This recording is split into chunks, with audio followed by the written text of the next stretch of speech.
매달 개인 미션 한 가지와 팀별 미션 한 가지씩이 주어집니다.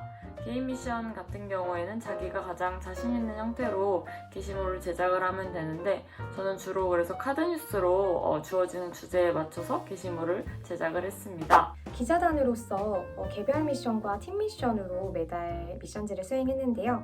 개별 미션으로는 카드뉴스와 원고를 작성했고, 팀 미션으로는 편집을 하거나 혹은 PPT 제작 등을 맡았습니다.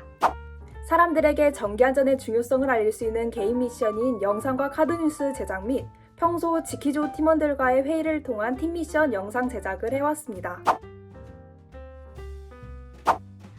이번에 이제 미디어스 기자단을 하면서 당연히 정기안전에 관련된 지식을 얻는 것은 물론이고, 가장 크게 얻을 수 있었던 것은 새로운 인적 네트워크를 쌓을 수 있었던 것입니다. 그래서 1년 동안 안전수칙뿐만 아니라 콘텐츠 제작 능력, 그리고 그 밖에 많은 것들을 또 얻어갈 수 있지 않았나 싶습니다.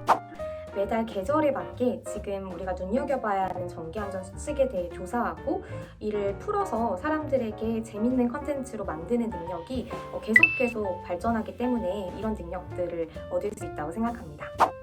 수많은 개인 미션과 팀 미션을 통해 평소 팀 활동을 하면서 길러왔던 팀에 대한 생각이나 영상 편집에 대한 감각을 다시 돌아보고 발전시킬 수 있는 계기가 되었습니다.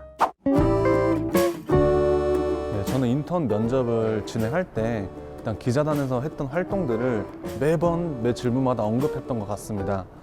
그래서 그 당시 면접관님께서 굉장히 긍정적인 반응을 보여주셨고, 그래서 결국 인턴을 합격을 할 수 있게 되었습니다.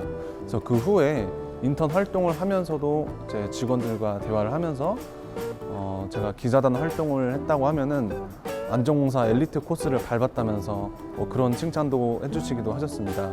그래서 결론적으로 저는 기자단 활동을 한 것이 어떤 측면에서도 이렇게 좋은 영향을 끼쳤다라고 생각을 해서 이 시간이 지난 지금도 후회하지 않는 선택이었다라고 말하고 싶습니다.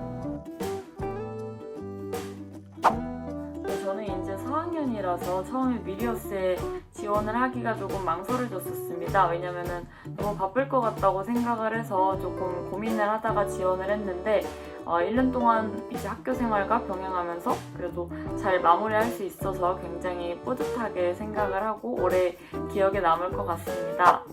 일단 다음 기수 분들도 저와 비슷한 이유로 공기업 편집자분들과 소통하고 싶다거나, 정말 전기 안전에 대해 더 알아가고 싶다거나, 아니면 그냥 스펙을 쌓고 싶어서라든가, 컨텐츠를 연재하고 싶어서, 이런 다양한 이유들이 있을 텐데, 일단 이걸 1년 동안 하고 나서 느낀 점은 제가 예상했던 것보다 훨씬 더 얻어가는 게 많다는 생각을 했어요. 정기안전과 관련된 활동을 하고 싶다, 혹은 정기안전뿐만 아니라 사람들에게 컨텐츠를 재밌게 전달하고 기획하고 싶다 하는 친구들은 꼭꼭 지원했으면 좋겠습니다.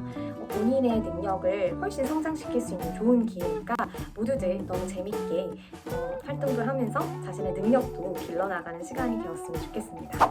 한국정기안전공사 기자단은 정기 관련 학과를 전공하고 있는 분들이나 평소 영상 및 카드뉴스 제작에 흥미있는 분들이 지원해보면 좋을 만한 활동입니다. 특히 한국정기안전공사 블로그는 매 SNS 대상을 수상할 정도로 영향력이 있어 그 블로그나 유튜브에 자신이 만든 영상이나 카드뉴스가 올라가면 그 뿌듯함이 배가 됩니다.